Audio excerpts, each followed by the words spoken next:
E aí, beleza, pessoal? Eu sou o professor Jorge e hoje a gente vai continuar a falar sobre história do Mato Grosso.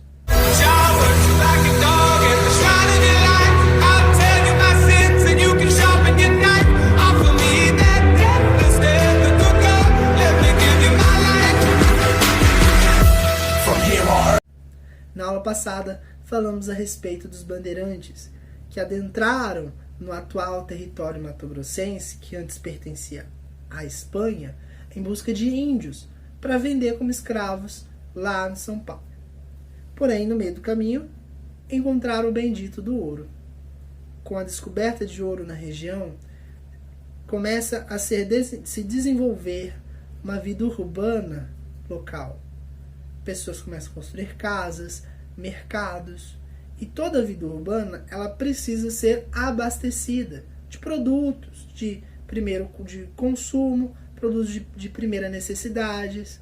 Agora, como acontecia o abastecimento aqui do Arraial de Cuiabá? Por meio das monções. O que são as monções? As monções são expedições fluviais. Ora, todos esses produtos vinham lá de São Paulo. Para chegar em Cuiabá, não havia rodovia, não existia carro na época, né? Como que eles faziam então? Eles iam pelos rios, pelas redes fluviais. Ia-se de canoa, ok? Usavam a técnica indígena, pegavam um tronco da árvore e esculpiam ali desse tronco único uma canoa. E vinham lá de São Paulo até Cuiabá. Essa viagem, pessoal, ela era, primeiro, demorada demais.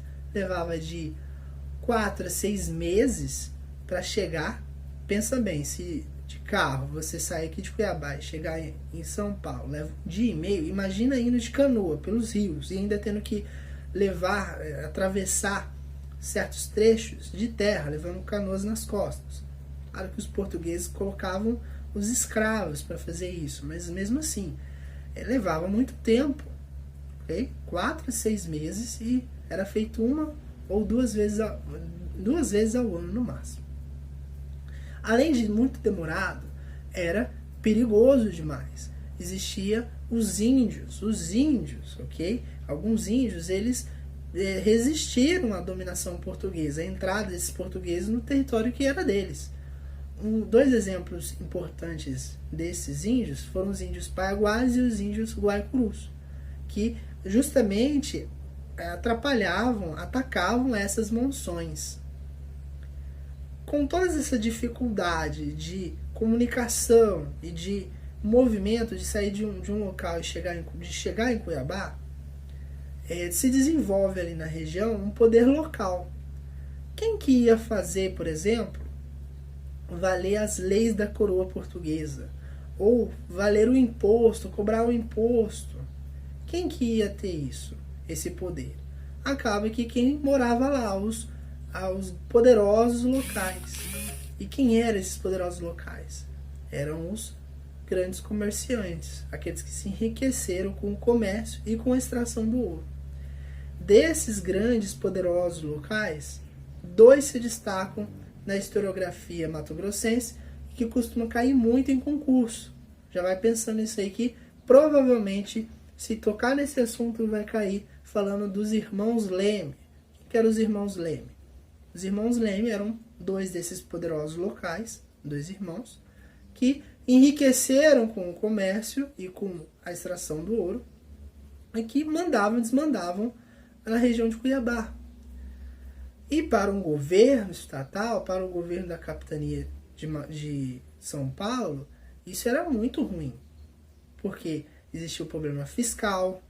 Por exemplo, acontecia muito o extravio do ouro, né? Então, o que eles fizeram? Ali na figura do governador Rodrigo Moreira César, ele vai colocar em prática a tática de Napoleão. Sabe qual que é a tática de Napoleão? A tática de dividir para conquistar. Ele vai chamar esses 2 irmãos até a região, até a capital, e vai oferecer um emprego, uma posição para um dos irmãos, a de provedor-mor, que era uma espécie de secretário das finanças, né? Ministro da economia ali da capitania. Então ele vai ofertar esse emprego para um dos irmãos, só que os dois irmãos eram muito unidos, e aquele que foi ofertado o emprego vai falar, olha, eu até aceito, mas você tem que dar aqui também um cargo para o meu irmão. A gente anda junto, a gente é uma liga. O governador Rodrigo Moreira César não vai fazer isso, vai ofertar e vai dar o emprego, né, o cargo para apenas um dos irmãos, e aí os irmãos Leme vão se revoltar, vão cortar relações com o poder estatal, com o governador. E ele fala, vou embora, vou para Cuiabá.